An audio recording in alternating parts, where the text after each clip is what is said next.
One thing you'll notice also, in addition to the colors changing here and on your Smarter, is actually colors inside of your styles have started to change. And this is going to be coming in play really helpful when you start making headings and those kinds of things in your document. But in addition to that, we've also got font we can change. So going back to the Design tab, you're going to go to Fonts, and you're going to actually see that there's a bunch of options of different pairings that you can see. And you can see a lot of the times they pair like a serif with a sans serif font. And so we're going to go ahead and customize those fonts, and we can then choose what we want to use for headings and what we want to use for body. Remember that headings are going to be a lot bigger and are used to capture the reader's attention. So you want whatever font you're looking for that to capture their attention. And then you want an easily readable font for their body. You don't want something that has a lot of curls and those kinds of things because they're really hard to read. So for the heading font, I'm going to go ahead and hit the drop down menu, and you can see you can scroll here and see all these different options of what you can pick. And what I'm going to do is I'm going to go ahead and choose a font that I like to use for my document. So I'm actually going to use Franklin Gothic Book.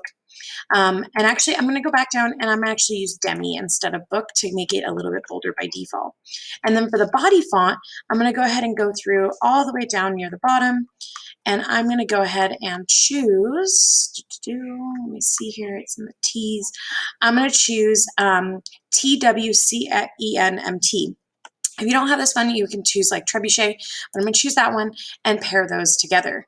I'm then going to go ahead and name it, so company theme or company fonts 1, and hit save, and you'll see that it will apply to the text in both the Smarter and in the body. And if I go back to the home tab, you'll see that actually all my headings have changed.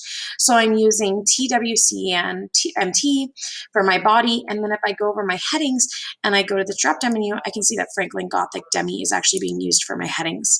So we can come back and play with these later, but one thing I also want to point out is on the Design tab, all of your document styles have changed. So in the middle of here, you have a large option block for you to pick a document style set. And if you click this drop-down menu, you're going to see that there is built-in style sets, but they've all adjusted to your colors and to your fonts that you've just picked. And so you can quickly apply things that have a shaded background and bright colors and those kinds of things by choosing a style set. And then you can go in and adjust it and then save your style set for future.